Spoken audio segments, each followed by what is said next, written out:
तू ही रे माझा मितवा या मालिकेच्या येणाऱ्या भागामध्ये धमाकेदार असा ट्विस्ट येणार आहे. तर प्रेक्षकांनो, इथे आता रमाकांत काकांचा मोबाईल अर्णव ईश्वरीला गार्डनमध्ये भेटलेला असतो आणि मोबाईल सापडताच खरे गुन्हेगार वल्लरी असल्याचं सुद्धा अर्णव ईश्वरीच्या समोर आलेलं असतं.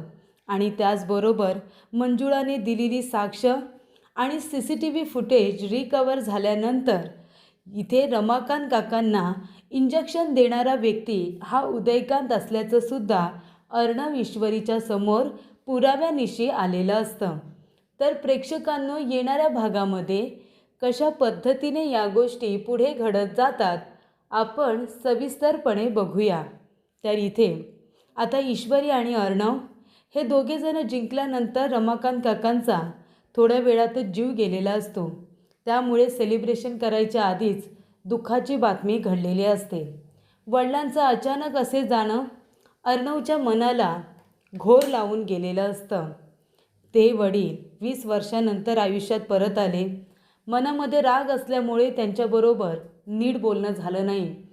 त्यांनी अर्णवचं मन जिंकण्याचा परिपूर्ण प्रयत्न केला, पण अर्णवच्या मनातला त्यांच्याबद्दलचा राग हा काही गेला नाही. पण ज्या वेळेला तो गेला तेव्हा मात्र रमाकांत काका नव्हते. तेव्हा इथे अर्णवच्या मनाला त्या गोष्टीची हुरहुर लागलेली असते की अचानक त्यांचं जाणं कसं झालं. बॉडी पोस्टमॉर्टमला गेलेली असते. तोपर्यंत इथे रमाकांत काकांचा फोटो लावण्यात आलेला असतो आणि त्यांची पूजासुद्धा सुरू असते. पोस्टमॉर्टमचा रिपोर्ट आल्यानंतर त्याच्या आधीच त्यांच्यावरती अंत्यसंस्कार हे करण्यात आलेले असतात आणि तेव्हा प्रेक्षकांनो फोटो वगैरे लावून त्यांची पूजासुद्धा घालण्यात आलेली असते. आजूबाजूचे लोक येतात तेव्हा वल्लरी सगळ्यांसमोर रडण्याचं वगैरे नाटकसुद्धा अगदी उत्तम करत असते. ज्याच्यामध्ये ती पारंगत आहे, तिचं नाटक ती कंटिन्यू करतच असते.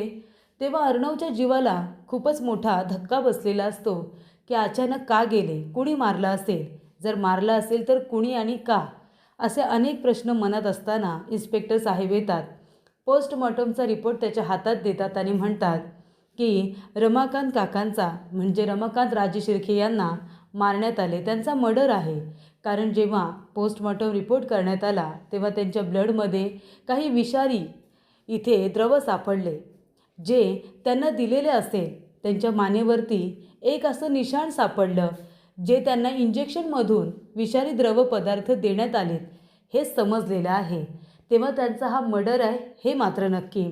आणि आम्हाला मोठ्या सरांनी सुद्धा सांगितलं आहे की ही केस तुमची आहे, जास्तीत जास्त लक्ष द्यावं लागणार आहे. याच्यामध्ये स्वतः सरांनीसुद्धा लक्ष घातलेलं आहे की या केसचा निकाल लवकरात लवकर लागला पाहिजे. तेव्हा अर्णव म्हणतो, ज्या ठिकाणी कार्यक्रम होता त्या ठिकाणीच माझ्या बाबांचा जीव गेला. तिथं CCTV फुटेज वगैरे सापडलं का, इन्क्वायरी सुरू आहे असं सांगितलेलं असतं. तेव्हा अर्णव आपल्या रूममध्ये येतो आणि तो विचार करत बसलेला असतो. तेव्हा ईश्वरी त्याला शांत करते. अर्णव म्हणतो, मी सिंदूर, बाबांचा मर्डर आहे, पण त्यांची कुणाशी दुश्मनी असेल? ज्यांच्याबरोबर दुश्मनी आहे त्यांनीच माझ्या आईचं आणि बाबांचं आयुष्य उद्ध्वस्त केलं असेल का? त्यांनीच माझ्या आईबाबांना वेगळं केलं असेल. आणि बघ ना, त्यांच्यामुळेच माझ्या बाबांचा जीव गेला. आणि जर हे सगळं माझ्यामुळे झालं असेल तर, ज्यांची माझ्याबरोबर दुश्मनी आहे त्यांनी बाबांचा जीव घेतला असेल तर, मला त्रास देण्यासाठी म्हणजे इनडायरेक्टली मर्डरर मीच आहे ना? तेव्हा ईश्वरी म्हणते, सर असं काही नाही आहे. अर्णव म्हणतो, नाही तसंच आहे. बघ ना मी सिंदूर, जे लोक माझ्या जवळ येतात ना, माझी लोकं असतात, ती माझ्यापासून अशी दूर जातात. आधी आई गेली, नंतर बाबा गेले. मला हे सहन होत नाही आहे मी सिंदूर. तू नाही ना जाणार मला सोडून? तू जर मला सोडून गेलीस ना तर मी मरून जाईन. मी नाही जगू शकणार तुझ्याशिवाय. तेव्हा ईश्वरी म्हणते, सर मी तुम्हाला सोडून कधीच कुठेच जाणार नाही आहे. मी असेन तुमच्याबरोबर आयुष्यभर. तेव्हा ती अर्णवला आता शांत करत असते. त्यानंतर सगळेजण फोटोजवळ फुलं वगैरे वाहतात आणि 2-2 शब्द बोलत असतात. तेव्हा इथे अर्णव म्हणतो, बाबा मी तुम्हाला प्रॉमिस करतो, ज्याने कुणी तुम्हाला मारलं आहे ना, ज्या कुणी व्यक्तीने तुमचा जीव घेतला आहे, सोडणार नाही आहे मी त्याला. त्याला त्याच्या पापाची शिक्षा दिल्याशिवाय मी काही स्वस्थ बसत नसतो. तेव्हा वल्लरी घाबरत असते. वल्लरी म्हणते, अरे देवा, या अर्णवला जर कळलं ना की हे सगळं त्या उदयकांतने केलं आहे तर तो त्याला तर सोडणार नाहीच, पण माझं नाव आल्यानंतर मला पण हा सोडणार नाही आहे, माझीसुद्धा गय नाही करणार हा अर्णव, अशी आता वल्लरी म्हणते. घाबरलेली वल्लरी लगेचच फोन करते त्या उदयकांतला आणि म्हणते, ए बाबा, काय गरज होती रे तुला अतिशहाणपणा करायची आणि त्या रमाकांतला मारायची? आणि मुळात तो तुझ्या तावडीतून सुटलाच कसा रे? एवढं बांधून ठेवलं होतं त्याला, लक्ष ठेवता येत नाही का तुला? आणि ते सुद्धा कार्यक्रमाच्या ठिकाणी सुद्धा पोचला तो. हे तुझ्या इथे बेजबाबदारपणामुळे झाले, तुझ्या निष्काळजी स्वभावामुळे झाले. तेव्हा तो म्हणतो, तो माझ्या तावडीतून सुटला, त्याला किती पकडण्याचा प्रयत्न केला आहे ना माझं मला माहिती आहे. आणि मला काय माहिती तो त्या ठिकाणी येणार आहे आणि त्याला संपवलं ना, म्हणून आज तू आणि मी आपण दोघे जण बाहेर आहोत, कळलं का तुला? तेव्हा जास्त बोलू नकोस, कळलं का? ती म्हणते, पण तो अर्णव सोडणार आहे तुला? तुला खरंच असं वाटतंय की तो अर्णव तुला आता सोडणार आहे? आणि हे बघ, आता तू आहे ना कुठेतरी अंडरग्राऊंड हो, कळलं तुला? तेव्हा इथे आता लगेच उदयकांत म्हणत असतो, तुला काय वाटतं गं? म्हणजे तो अर्णव मला सोडणार नाही आणि मला पकडल्यानंतर मी बरं तुला वाचवेन, मी तुला बाहेर ठेवेन, असं कसं वाटलं तुला? जर मी जेलमध्ये गेलो तर तूही जेलमध्ये जाशील ना माझ्याबरोबर, कारण आपण दोघे जण क्राईम पार्टनर आहोत, बरोबर ना? ती म्हणत असते, गप्प बस चल, मी नव्हतं सांगितलं तुला त्या रमाकांतला मारायला. मी म्हणाले होते थोडंसं दम द्यायचं, थोडंसं मारायचं आणि तोंड बंद ठेवायला सांगायचं, एवढंच सांगितलं होतं. बरं आता ते सगळं जाऊ दे, आता मी काय बोलते ते शांतपणे ऐक. आता कुठेतरी अंडरग्राऊंड हो, थोड्या दिवसांसाठी मुंबईच्या बाहेर जा, कारण तो अर्णव आणि पोलीस आता सगळे पुरावे शोधून काढण्याचा प्रयत्न करत आहेत. त्यामुळे तू काही इथे आता थांबू नकोस असं मला वाटतं. तेव्हा इथे आता वल्लरीने त्याला टीप दिलेली असते की पोलीस तुला शोधतायत, पण आता ही केस छोटी केस राहिलेली नसते, कारण ही खूप मोठी केस झालेली असते. अर्णवचं नाव मोठं असल्यामुळे सगळेजण कामाला लागलेले असतात. आणि तेव्हा प्रेक्षकांनो इथे आता CCTV फुटेज हे चेक केलं जातं. CCTV फुटेज बघता बघता ते करप्ट झालेलं असतं. तेव्हा इन्स्पेक्टर साहेब म्हणतात की सगळं रिकव्हरला पाठवा, संपूर्ण फुटेज, कार्यक्रमाचा जो लास्टचा दिवस होता त्या दिवसाचं संपूर्ण फुटेज हे रिकव्हरला गेलं पाहिजे. आणि तेव्हा प्रेक्षकांनो संपूर्ण फुटेज हे रिकव्हरसाठी आता गेलेलं असतं. तेव्हा वल्लरी पुन्हा फोन करते आणि म्हणत असते की एक गोष्ट लक्षात ठेव तू उदयकांत, जर ते CCTV फुटेज रिकवर झालं तर सगळ्यात आधी तुला पकडलं जाईल, कारण तू त्याच्या मागे धावत होतास, तू त्याला इंजेक्शन दिलेस हे समोर येईल. तेव्हा जरा तू प्रयत्न कर आणि ते CCTV फुटेज कसं रिकवर होणार नाही याच्याकडे लक्ष दे. ते करप्ट केलं आहे पण रिकवर झालं तर वाटला गेलं. तेव्हा इथे वल्लरी आपल्या परीने पूर्ण प्रयत्न करत असते उदयकांतला आणि तिला वाचवण्याचा.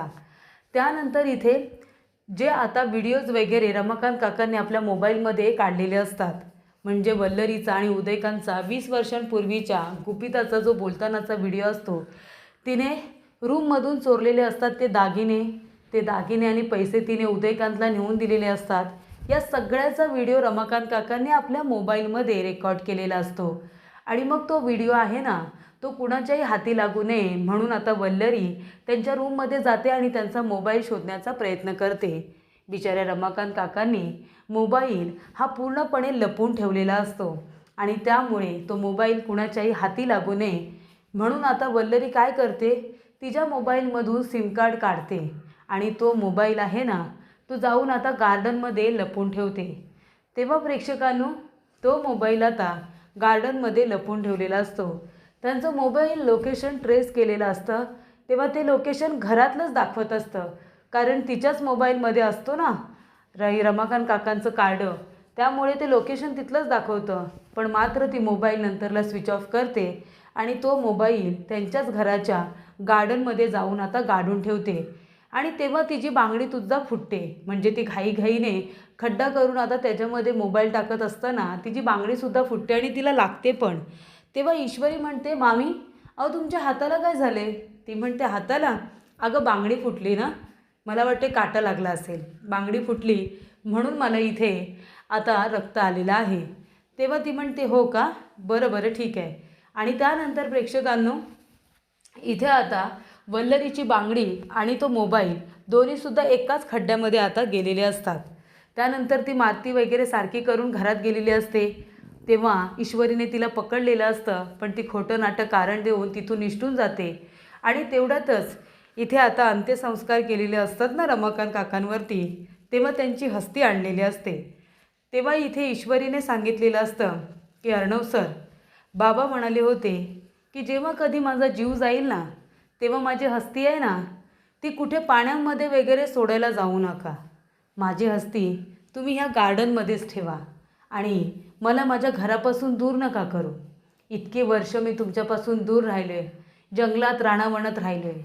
आता मला जरी मी जिवंत नसेल तरीसुद्धा माझी जी हस्ती असेल, माझी जी राख असेल, ती तरी माझ्या माणसांबरोबर असू दे आणि माझी हस्ती तिथे एका खड्डा करून गाडा आणि त्याच्यावर एखादं झाड लावा.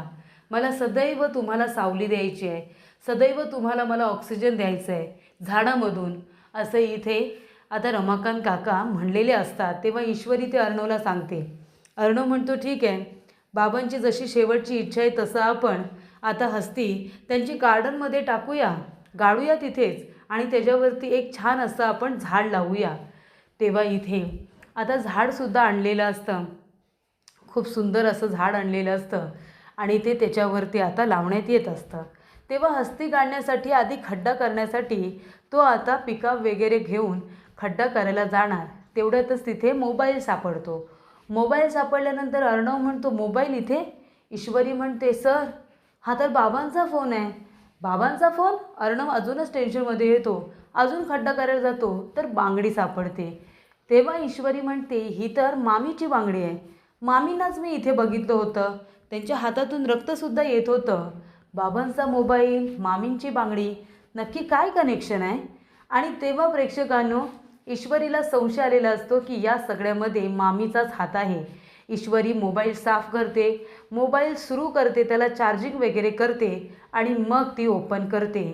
तेव्हा प्रेक्षकांनो मोबाईलमध्ये आता रमाकांत काकांनी ज्या व्हिडिओ आता रेकॉर्ड केलेले असतात ते व्हिडिओ डिलीट करण्यात आलेले असतात.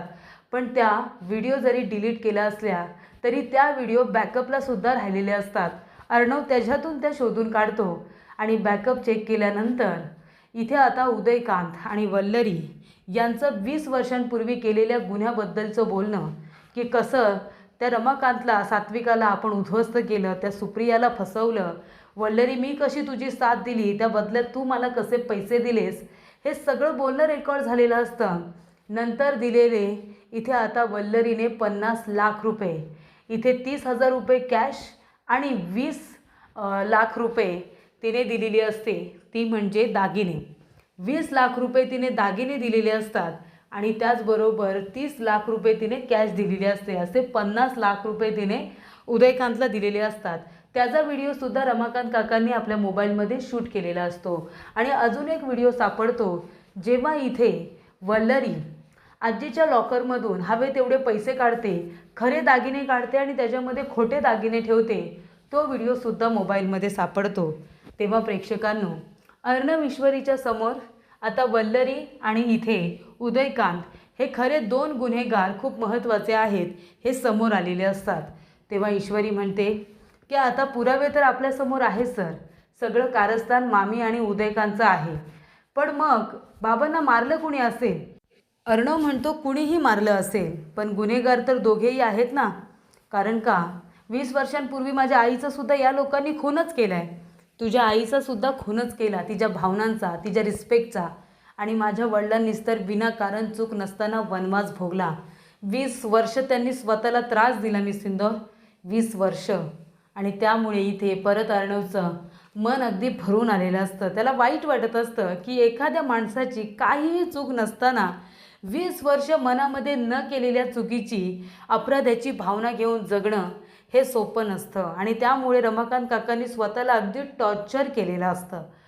त्यामुळे प्रेक्षकांनो त्याचं अचानक असे जाणं त्यांच्या पूर्ण घराला धक्का देणारच होतं. तेव्हा इथे वल्लरी आणि उदयकांत हे गुन्हेगार आहेत हे समोर आलेलं असतं. त्यानंतर पोलिसांनी CCTV फुटेज कार्यक्रमाच्या ठिकाणचं रिकवर केलेलं असतं आणि त्याच्यामध्ये उदयकांतनेच रमाकांत काकांना मारले हे सुद्धा स्पष्ट झालेलं असतं.